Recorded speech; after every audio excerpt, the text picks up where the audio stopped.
Let's talk about things that make people uncomfortable. The things they rather avoid. The truths they don't want to face. Today, guys, we'll be jumping into politically incorrect. No filters, no apologies, just raw truth in satire by Nicholas Santo. Quick warning, guys, get ready for things people don't want to say out loud. But before we start, guys, make sure you smash like, subscribe, give me some love, and let's get this one started. Let's go. Maybe Islamic State has something to do with Islam? Just a little bit? I mean, it has Islamic in its name. If something... Thank you. This is going better than it did in Camden. I must tell you. If something were called Nazi Germany, don't you think it had some elements of Nazism to it? Some of you are thinking this is getting pretty offensive. My grandfather fought for Nazi Germany. Any dual citizens in the room? Yeah? Okay. People ask me, what is the best thing about having been in solitary confinement in the Islamic Republic of Iran? You know, the silver lining and that stuff. You know, the great thing about having been interrogated by the notorious Iranian intelligence in a dark, cold, hostile room is that this thing is no longer the scariest experience of my life. You can bet the scariest room I ever experienced, it was in Camden. But this is a Christmas gig, and I'm not very religious, but when it comes to religions, I think Christianity is the best one. That's not the funny part, but okay. How do I know? Because non-Christians come to Christian countries and talk crap about Christianity, and nothing happens to them. Facts. It's just incredible. It doesn't sound right? It doesn't happen the other way around anywhere in the world, right? It's almost as if Christianity is a religion of peace. But we can't say that, obviously, because those other guys have already claimed it. It's a patent pending situation. So this guy goes to the patent office. Hello, I would like to register Islam as the religion of peace. Sir, we've got a monthly promotion this month. So if you patent 5 things simultaneously, there's a big discount. Okay, in that case, I would like to patent driving trucks into Christmas markets, flying planes into skyscrapers, shooting down French cartoonists in their office, shooting down Israeli athletes in the Olympic Village, and Islam as the religion of peace.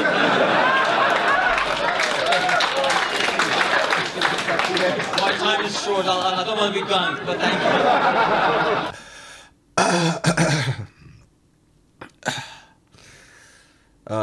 I'm telling you, this guy is just pure savage.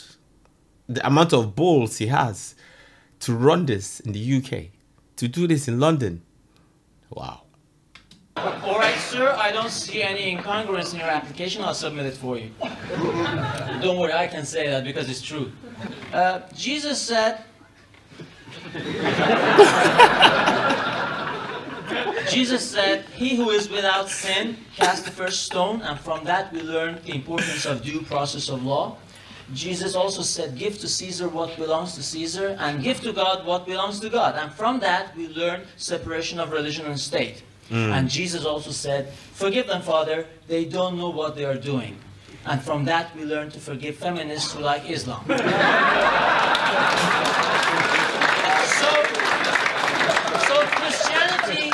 Christianity made Western civilization the best civilization. Church of England, the second funniest British invention in history.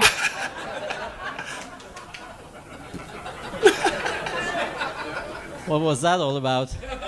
But, of course, the funniest ever British invention is called the State of Pakistan. I have a lot of fans in India. This is for you. Of course. Churches in England are so empty that unlike other European countries like in France, Islamic terrorists even don't bother attacking them in this country. Okay. It's not worth the effort. The cost-effect analysis just doesn't add up. Barbie manufacturer Mattel have released their latest inclusive Barbie, a Barbie with Down syndrome. Previously, they had released Barbie with hearing aid and Ken with a skin disease.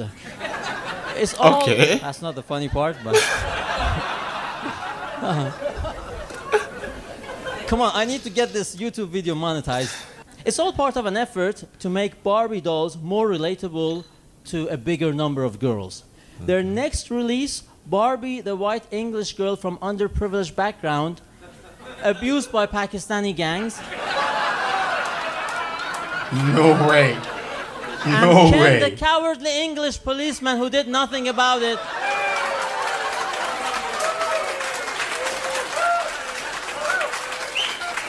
For fear of being called a racist. Oh my God. There's no way he said these things. There's no way he said these things in one breath.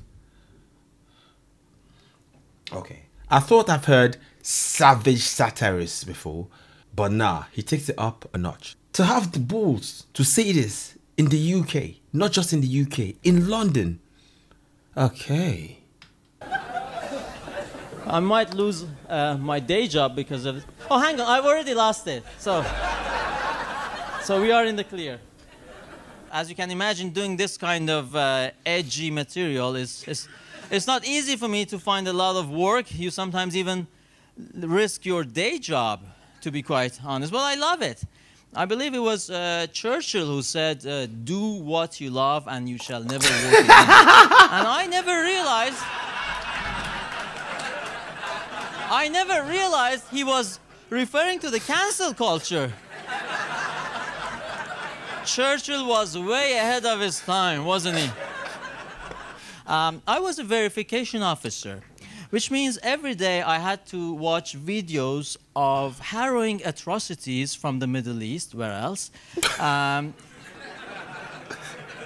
Terrible, terrible, unspeakable, egregious violations of human rights, day in, day out. And then using my language skills and my geography skills, I had to determine which ethnic group was inflicting those harrowing acts on which other ethnic group. Now, you thought your job was difficult. I get the accent wrong, no? They send drones over the wrong village. The stakes are high. And I'm not even the guy who's pushing drone buttons. I'm the guy standing behind him saying, yeah, it's that guy. Yeah, I know they all look the same. That's why I'm here. That's why I'm here. But ultimately, I lost that job. Nothing wrong with me, but my bosses called me in and said, listen, all these transcripts you've been providing us with, all these translations of these terrorists, we just realized most of these terrorists are native speakers of English. So, nobody said this was going to be easy, guys. I was just trying to serve the nation. But you know, the British monarch, as the head of the Church of England, bears the title of Defender of the Faith. And Charles and his late mother have been defending the Christian faith pretty much in the same manner that Harry Maguire has been defending Manchester United's goal line. If you're watching this in America, Charles and his late mother have been defending Christian faith pretty much in the same manner that Kamala Harris has been defending your southern borders. On goal. Thank you. On goal. You know, Asia Bibi was a Christian Pakistani woman sentenced to death for blasphemy towards Islam, and she couldn't secure an asylum from Her Majesty's government. Do you know who took her in? Justin Trudeau. I mean, when you lose defense of Christianity to Justin Trudeau... No way. It's no like way. losing the race of Native American heritage to Elizabeth Warren. Now, international news, round-the-clock emergency operations, special operations carried out by Royal Air Force and Royal Marines commandos, evacuating British nationals from Sudan. Hundreds were airlifted to the British base of Akrotiri in Cyprus as the Sudanese capital Khartoum descended further into sectarian violence, street fighting and looting. Meanwhile, British citizens in Leicester have been continuing to live with sectarian violence, street fighting and looting. Who's taking them to Cyprus?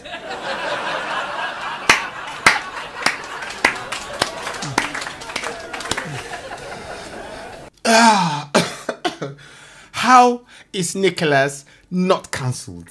How is he not cancelled genuinely?